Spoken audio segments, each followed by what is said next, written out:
Tara guys, manimba ta. Ini sa St. Joseph Worker Church. Location, San Jose, Bulacan. Kasamang magna na si Mami Ai at si Kuya RC. Karon pa ko kitag simbahan na very natural sa gawas pagani. Walang pintura, kahalo blocks lang. Kung sa pa yung kitagad, tara, banimin ninyo papunta sa church. Ito na nga guys, naglakad kami pampunta sa unahan para mag-abang ng Egypt. At pupunta kami sa San Jose para magsimba doon sa St. Joseph Worker Church. Nagplano kami after church, pupunta kami sa kay Baby Kubkob sa Holy Heaven guys. Doon kami pupunta. Makulit na bata, ayaw pa magkahawak sa mami. Karon guys, na namin sa Egypt.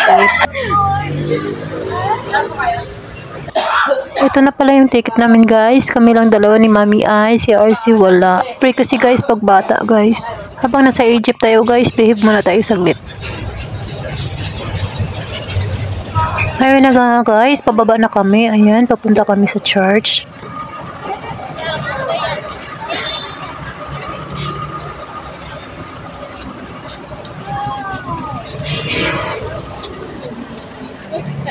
Sige na, diretso.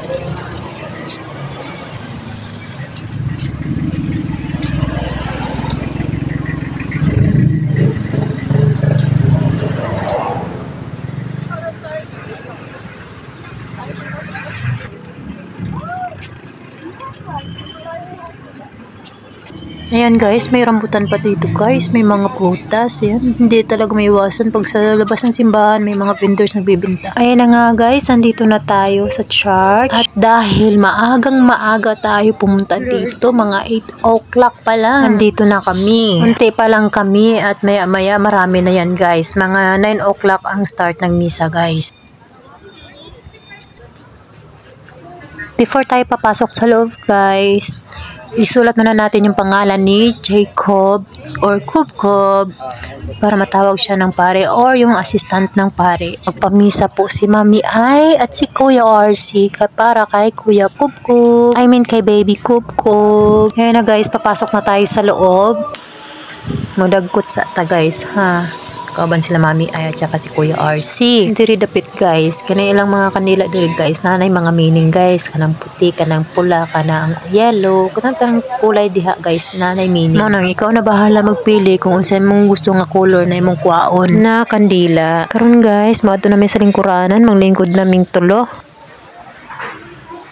Hi Papa God, I love you. Mahal na mahal ka po ng lahat at gabayan mo kami lagi. Ayan na po guys, nakaupo na kami. Sabi ko picture kami ay video pala. Kunti pa lang kami guys kasi napaaga po yung punta namin dito. Kaya it's better na maaga talaga po yung punta namin dito para mas fresh at hindi kami malilate. At nakaka-amaze po ang church nila dito sa San Jose kasi pag sa labas nakikita nyo guys parang nakahalo block lang siya, walang pintura.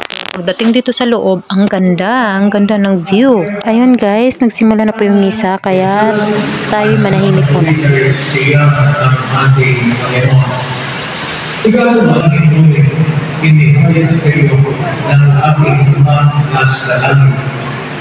Ikaw, si Pedro Patulo ay atayupo. Garon guys, sama na nagmisa, manang nanggawas nami. Kay kami manggod guys, pang first misa. Yan ang uban, pang second misa mo nang ang uban. Pasulod pa lang kami palabas na. Timing pa yun guys, nakuan, mi ambon. Saon na lang namo ni pagkuan adto dito kay Kubkob. Ang gihimo namo, wala na lang pud mimigdayon. Kay basin pag-abot namo dito sa cemetery. Karon guys, naglakaw pa mi paingon uli. Natingala ko kusog ko yung ambon dito sa simbahan niya pag-abot diri wala man. Moro to guys, thank you for watching.